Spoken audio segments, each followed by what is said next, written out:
जय माँ काली, जय गुरु महाराज, जय गुरु गोरखनाथ। रहस्यमयी प्राचीन आदिवासी ग्रामीण गुप्त काली विद्या में तंत्र प्रेमियों का स्वागत है। आज हम आप सभी लोगों को मुस्लिम के कुछ बेसिक नियम पार्ट 2 प्रस्तुत कर रहा हूँ। अभी तक मैंने पार्ट 1 में जितनी भी जानकारियाँ दी, अब आप हम सभी लोगों को पार्ट 2 में जानकारी दूंगा, क्योंकि वीडियो काफ़ी लंबा हो जाता। इसी कारणवश पार्ट 1 में मैंने सारी जानकारी उपलब्ध नहीं करा पाया, इसलिए पार्ट 2 में कुछ बेसिक जानकारियाँ नियमों का जानकारी आपको बताने जा रहा हूँ। मुस्लिम साधना में क्या क्या नियम पालन करना चाहिए। साधना के बाद आपको जीवन सुख से बीतेगा या दुख से साथ शक्ति से किए गए वचनों पर निर्भर करता है। शक्ति से हमेशा वही काम ले जिसका उससे वचन लिया गया है। अच्छी शक्ति से गलत काम कराएं और गलत शक्ति से अच्छा काम न कराएं, नहीं तो दुष्ट परिणाम भोगने के लिए तैयार रहें। सारे देव ठीक हैं, सारी शक्तियां ठीक है, कोई भी नायक किसी साधक को परेशान नहीं करती। यदि तुमने उनसे मारण, मोहन, उच्चाटन, विद्वेषण जैसे उग्र और घिनौने काम करवाए हैं तो आपको उनका फल भी भोगना होगा। और सबसे आवश्यक बात कि धन प्राप्ति के लिए उसकी कृपा का इंतजार करें। सट्टे या लॉटरी के द्वारा नंबर द्वारा धन चाहो तो उससे ये नंबर रोज रोज नहीं मंगाने चाहिए, महीने 2 महीने में उससे लेने चाहिए। धन प्राप्ति के लिए उससे प्रार्थना करनी चाहिए, उसे आदेश नहीं देना चाहिए, क्योंकि आदेश देने पर वो धन दे तो देगा, लेकिन वह धन टिकेगा नहीं, जल्दी ही नष्ट हो जाएगा। लेकिन जो धन वह शक्ति प्रसन्न होकर देगी वह अस्थायी रहेगा। सबसे बेहतर है अपने कामों में उससे मदद लेते रहना। इन शक्तियों द्वारा हमेशा परोपकार करना चाहिए। जितना हो लोगों को भला करें, आप कभी भी दुखी नहीं रहोगे। वरना ये याद रखें, जब तूने और को रुलाया है और क्यों फूटे के रोए रहे, फूल की है तुझको चाहत फिर कांटे को बोए रहे। वचन के बारे में और बहुत कुछ आज हम और कुछ बता रहा हूँ। वचनों के बारे में बहुत कुछ जानकारियाँ। शक्ति से वचन लेना ही साधना की पूर्णता है। सबसे पहले जरूरी हिस्सा इसलिए है और बारीक समझा रहा हूँ। मैं आपको बताता हूँ कि जब कोई शक्ति आपके सामने प्रत्यक्ष हो जाए और जब आप उसे वचन ले रहे हो तो क्या बोलें और कैसे बोलें। वचन एक करारा नाम होता है जो शक्ति और अमल के बीच में होता है, जो हमेशा गुप्त रखा जाता है, जिस शक्ति और अमल करने वाले दोनों निभाते हैं। कोई भी वचन नहीं तोड़ता। ऐसे सुना होगा, फलाने ने शैतान से सौदा कर लिया है, तो ये सौदा करना ही वचन लेना होता है। शक्ति से हमेशा 3 वचन लिए जाते हैं। आप उससे कुछ और वचन भी ले सकते हैं, लेकिन जितने वचन लोगे उतने ही तुम भी बंधन में आ जाओगे। शक्ति को किसी पीर, फकीर, अल्लाह या मोहम्मद साहब या सुलेमान साहब की सौगंध लेकर वचन लें। कुरान पाक की कसम भी दिला सकते हैं। इनको साक्षी मानकर वचन देने को बोलें। हाथ में जल लेकर वचन कराएं, या अपने हाथ पर हाथ रखकर वचन कराएं, या केवल बोलकर भी वचन ले सकते हैं। शक्ति के आने पर सलाम दुआ करके पर्चे पूछकर गले में माला पहना दें। माला ना हो तो ऐसे ही स्वागत करें।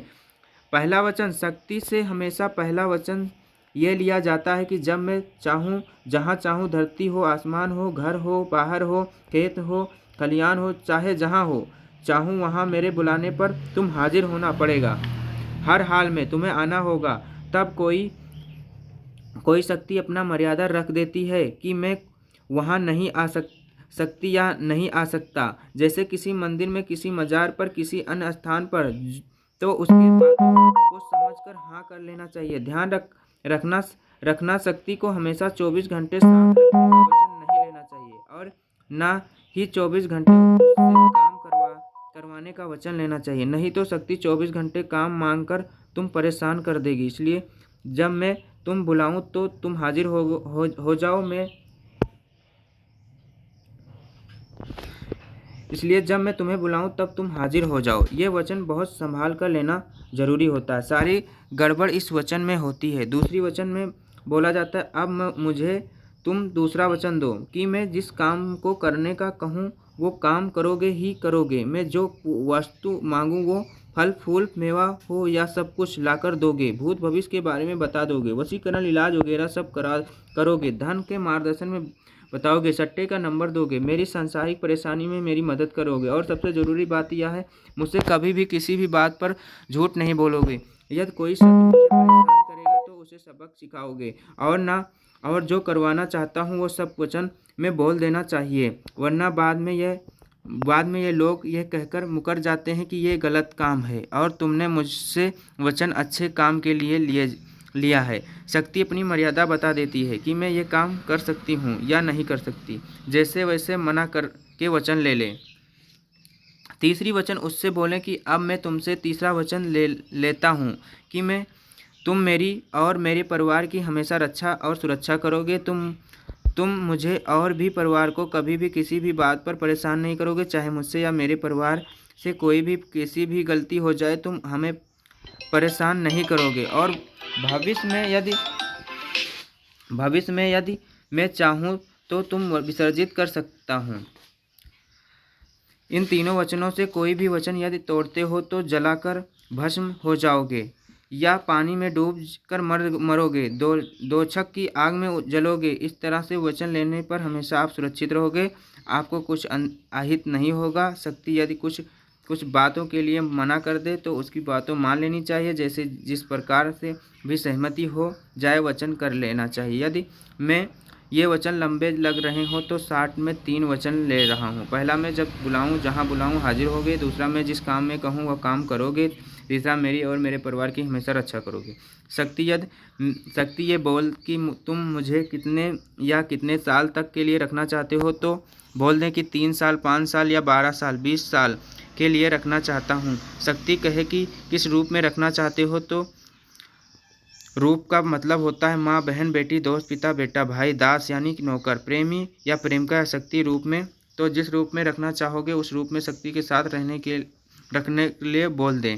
वचन लेने के बाद शक्ति को उससे रहने का स्थान पूछना चाहिए कि वह कहाँ रहेगी। उस शक्तिशाली शक्ति हाथ पर, अंगूठे पर देखने वाली शक्तियाँ, आँखों पर, बोलने वाली जीभ पर, बताने वाली शक्तियाँ कान पर स्थान लेती हैं, प्रेम करने वाली सर पर, दिल में पीठ पर, छाती पर, गंधी शक्ति लिंग पर या गुदा पर स्थान लेते हैं। कुछ शक्तियाँ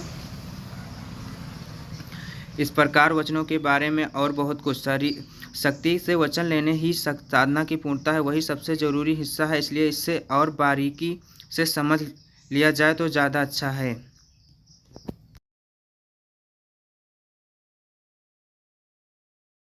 अब हम आपको बताता हूँ सूतक के नियम। हमारे यहाँ यदि किसी की मृत्यु होती है तो उस समय सबसे बड़ा सवाल यह होता है कि सूतक में पूजा पाठ किए जाते हैं या नहीं। तो आज इसके बारे में विस्तार से मैं बताता हूँ। परिवार के किसी सदस्य की मृत्यु होने पर मारण सूतक लगता है। इसमें पूरे 11 दिन तक कोई भी किसी भी तरह का पूजा पाठ नहीं किया जाता। 40 दिन की चिल्ला भी किया जाता है, मगर साधना 11 दिन के बाद की जा सकती है।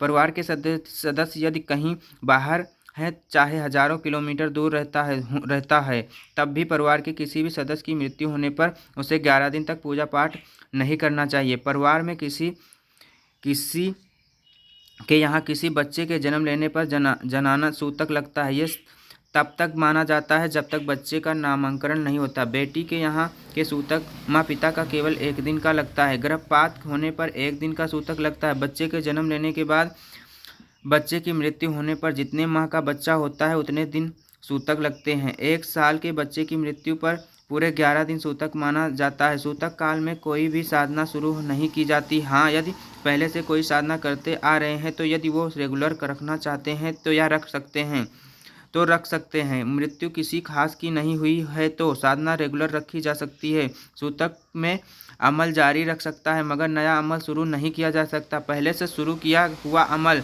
रेगुलर चल सकती है, कोई दिक्कत नहीं है। उग्र शक्तियों की साधना कभी भी किसी कारण से बीच में नहीं छोड़ी जाती, नहीं तो स्वयं की जान का खतरा है। स्त्री अमिल के मासिक धर्म के दौरान 4-5 दिन साधना बंद रखी जाती है। 4-5 दिन के बाद स्नान कर शुद्ध होकर साधना रेगुलर रखी जाती है। मासिक होने पर साधना बीच में छोड़ने पर साधना खंडित नहीं मानी जाती। परिवार में किसी स्त्री की मासिक होने पर घर के पुरुष पूजा पाठ कर सकते हैं, उसमें कोई दोष नहीं होता। केवल जिस स्त्री की मासिक हो रहा है उसका पूजा पाठ नहीं करना चाहिए। इन सभी सूतकों के नियम दिनों में साधक साधिका गुरु द्वारा दिए गए गुरु मंत्र के मानसिक जाप कर सकता है। मानसिक जाप कभी भी खंडित नहीं होता, ना ही कभी अपवित्र होता है, ना दूषित होता है। यह कुछ बातें साधना के दौरान याद रखना योग्य है। सभी साधक साधिकाओं को यह नियम पालन करना चाहिए। मंत्र शक्ति का प्रयोग कैसे करें? हम मंत्रों का जाप करते उन्हें सिद्धि कर लेते हैं और हमें उनका प्रयोग करना का तरीका नहीं आता है। सबसे व्यर्थ है, हमारी सारी मेहनत बेकार है। मेरे पास साधक ये पूछते हैं कि फलाने मंत्र का कैसे प्रयोग करें, तो ऐसे चैप्टर में ही जानकारी दे रहा हूँ कि मंत्रों का प्रयोग कैसे करना है। यह जानकारी नए साधकों के लिए आवश्यक है और बहुत ही काम की है। रक्षा मंत्रों का प्रयोग हमने कोई रक्षा नहीं की है, कवच सिद्ध किया है, तो उससे हम भस्म को या पानी को अवमंत्रित करके पिला सकते हैं। भस्म को बाएं हाथ में लेकर मंत्र का पाठ करते रहें 11 बार या जितनी तुम चाहो और अंत में उसे फूंक मारें। इसे दम कहते हैं। फिर उसे भस्म को पीड़ित को खिला दें और यदि दर्द या परेशानी किसी अंग में है तो थोड़ी सी भस्म उस पर लगा दें। बस कुछ मिनट में पीड़ित को आराम हो जाएगा। पानी पड़ना या ऐसी किसी कटोरी में या गिलास में पानी लेकर बाएं हाथ में रखकर दाएं हाथ की अनामिका और माध्यमिका को पानी में हल्का सा स्पर्श करते हुए मंत्रों का जाप करते जाएं। मंत्र पूरा होने पर पानी को में फूंक मारकर दम कर लें 11 बार या जितना तुम चाहो। बस फिर वो पानी पीड़ित को पिला देना चाहिए, आराम आ जाता है। धागा देना या तबीज़ देना, हरे रंग का काले रंग का धागा लें। जब मजबूत हो या यदि तबीज़ बनाना हो तो यदि आता हो तबीज़ बनाते हुए मंत्रों का पाठ करते रहें और मंत्र पूरा होने पर फूंक मारते रहें। फिर उसे दाएं हाथ में अंगुलियों पर लपेटकर मंत्र जाप करते हुए फूंक मारते रहें 11 बार या जितना तुम चाहो। फिर उसे पीड़ित के गले में, हाथों या कमर में बांध दें। कुछ साधक लोग मियादी तौर पर गंडा देते हैं, जो गलत है, क्योंकि मियादी पूरी होने पर वापस पीड़ित को परेशान होने लग जाती है। झाड़ा देना, पीड़ित को मंत्र पढ़ते हुए मोर पंख या नीम की टहनी से या चाकू से मंत्र पढ़ते हुए झाड़ा देते हैं। झाड़ा के समय में ध्यान रखें कि जिससे हम झाड़ा दे रहे हैं वह चाकू या झाड़ा हर बार जमीन पर छूता रहे। रक्षा मंत्रों में जहाँ पर अपनी रक्षा के लिए संबोधित होता है वहाँ पर हमें पीड़ित का नाम लेना चाहिए। इस बात का विशेष ध्यान रखना चाहिए ताकि मंत्र का प्रभाव पीड़ित पर पूरा कारगर हो। जैसे कीलू कीलू महाकीलू कीलू अपनी काया, तो इसमें यह बोलना है कि कीलू कीलू महाकीलू कीलू अमुक की काया। अमुक की काया की जगह पीड़ित का नाम। गुरु मंत्र से अपनी रक्षा और मंत्रों और शनिवार या अमावस्या पूर्णिमा को अपने पूरे घर में लोबान में दम करके देते रहना चाहिए। जमजम के छींटे मारते रहना चाहिए। इससे किसी को किया कराया प्रभावी नहीं होता है। घर में नकारात्मक शक्तियों का, ऊर्जाओं का सुरक्षित होता है। घर में सुख शांति बनी रहती है। घर कीलन करना, घर कीलन के लिए भी ऐसी ही जमजम या रोहमान दम करके घर में देनी चाहिए। कीले लाकर उन्हें दम करके घर के चारों कोने में ठोक सकते हैं। या कुछ सामान्य प्रयोग भी हैं जिनके साधकों में शुरू में करना चाहिए। इनके द्वारा आप अपनी शक्तियों को भी आजमा लेते हैं और अपना और दूसरों का भला भी कर सकते हैं। रमज़ान में सभी अमलों या पोस्टों ध्यान। रमज़ान में सभी अमलों, हर साल रमज़ान का महीना आता है। रमज़ान में सभी पीर पैगंबर जिन जिन्नात रोज़ा रखते हैं। पूरे महीने में रोज़ा रखा जाता है। रोज़े में दिन में कुछ भी खाया नहीं जाता, रात को खाना खाया जाता है। तो आप लोग उनकी पूजन में भोग दिन में भूल से भी ना दें। वो लोग रोज़ा रखते हैं इसलिए उनका रोज़ा खंडित को हो जाएगा। उनकी पूजा हमेशा रात को दो। भोग वगैरह सब रात को दिया जाता है। 1 महीने तक किसी भी प्रकार के फकीरों जिनका भोग नहीं दिया जाता, इनके भोग रात को 8 बजे के बाद सुबह 4 बजे से पहले देना चाहिए। यह सभी इस्लामिक अमलों में पालन करना चाहिए। जहाँ तक हो इन दिनों में अमल नहीं करने चाहिए। कुछ शुरुआती मंत्र। यह कुछ ज़रूरी मंत्रों हैं जो सभी अमलों को याद होना ज़रूरी है। जो मैं इस्लामिक अमलों कर रहा हूँ, चाहे वह किसी भी धर्म का हो। बिस्मिल्लाहिर्रहमानिर्रहीम, यह पूरी बिस्मिल्लाह है, सभी को याद होनी चाहिए। सारे अमल इसको पढ़ने के बाद ही शुरू किए जाते हैं। दारूद अल्लाहुम्मा सल्लि अला साहिदना मोहम्मद विहोदी कुल्ली जिरातनी मियती अलिफ अलिफ अर जरातना। यह दारूद शरीफ आयतुल वह अल्लाहुल कम्यूम लाह ता खुजाहू से नातुन वलुनमून लुहू मा फिस्तावते वा महफिलु अर्जिह मनाजल अलाजी ससुफाहो इदहू इल्लाह बेइजनी याहलमुह महबाइन ऐदिहिम वलाह खाम महबायुम वला युहूतुना बिशिम मिन इल्मिही इल्लाह बिमा सहावसी या कुर्सिम युसु सहवजते वला अर्ज वह अल्लाह या उदहू बिफूज हुमा हुआ हुवल अलियुल अजीमो। या आयतुल कुर्सी है। हो सकता है इसमें कुछ शब्द लिखने में गलत हो सकते हैं, इसलिए जिसको कोई और आयतुल कुर्सी हो सकता है इसमें कुछ बोल भाषा में थोड़ा सा गलत हो सकता है, इसलिए इसको जो भी हो आयतुल कुर्सी आती हो वो या दारूद कोई भी प्रकार से अपनी पुस्तक या अपने इर्द गिर्द किसी भी लोगों से इसका सानिध्य प्रयोग में उपयुक्त ले लें। उसके बाद सूरा नाश करें, फिर सूरा इखलास करें, फिर सूरे को सर करें, फिर उसके बाद हिसार का अमल करें। फिर सिद्धि करने का विधान है। सिद्धि करने का विधान ये मंत्र किसी भी गुरुवार को रात को 8 बजे के बाद हरे आसन पर हरे सफ़ेद वस्त्र पहनकर पश्चिम मुख होकर ब्रज आसन में बैठकर कर सकते हैं। सामने गुरु और किसी पीर को जो आपके क्षेत्र में हो पूजन करें। घी का दीपक, सुगंधित लोबान या अगरबत्ती सुलगाएं, बर्फी का भोग दें। इस मंत्र को 5-5 माला रोज करके 3-3 दिन में इसकी सिद्धि करनी चाहिए। हरी तस्बीह माला जाप करें। जाप के समय नियमों का पालन करना चाहिए। जाप के बाद मंत्रों का प्रयोग साधना के समय रक्षा घेरा लगाकर कर सकते हैं। शरीर का दम कर सकते हैं, बस आपका कवच हो गया। किसी अन्य के लिए भी इसका प्रयोग कर सकते हैं यदि उस पर कोई मुस्लिम शक्ति है या मंत्र उसकी रक्षा करे। मंत्र आयतुल कुर्सी का कुरान आगे पीछे तू रहमान धड़ राखे खुदा सिर राखे सुलेमान ना राखे तो अपनी माँ पे हराम। मंत्र जाप करके वहीं उसी कमरे में सो जाएं। पाक साफ रहें, परहेज से रहें। आगे भविष्य में जब आप किसी पीड़ित का इलाज करोगे तब इन मंत्रों का उसका इलाज कर सकते हैं। किसी के घर का दुकान का बंधन खोल सकते हैं। भूत प्रेत का इलाज कर सकते हैं। किसी की सुरक्षा देने के लिए बहुत सारे बेहतर काम कर सकते हैं। आप इन केवल रक्षा के लिए ना समझें, इनसे पूरी झाड़ा फूंका की जा सकती है। सभी कवच करते समय ब्रह्मचार्य अवश्य करें। गाना एवं बंधन करने के लिए कुछ अमल, कुछ विशेष मंत्र। कंकड़ की घोड़िया भय पीर भय लगाम, चांद सूरत दो पग भये चढ़े पीर रहमान, अलमगीर पलटते आवे मन माथे फहरावे, खड़े मोहम्मदा हाँक मारे भूत बांधू मरहूँ बांधू मरी मलछान बांधू, जिन बांधू जिन्नात बांधू परी और मोकिल बांधू, खब्बीस और 50 बांधू, टीट मूठ टोना टंबर बांधू, धरा बांधू करा बांधू, चारों दिशा बांधू, बांध की नबी रसूल के हवाले करूं, दुहाई नबी रसूल की दुहाई, शेख तकी वस्ताद की सुलेमान पैगंबर। यह प्रयोग गुरुवार की रात के 10 बजे नहा धोकर सफ़ेद आसन पर सफ़ेद कपड़े पहनकर पश्चिम मुख होकर बैठ जाएं। सर ढक लें, घी का दीपक जलाएं, लोहबान सुलगाएं, 5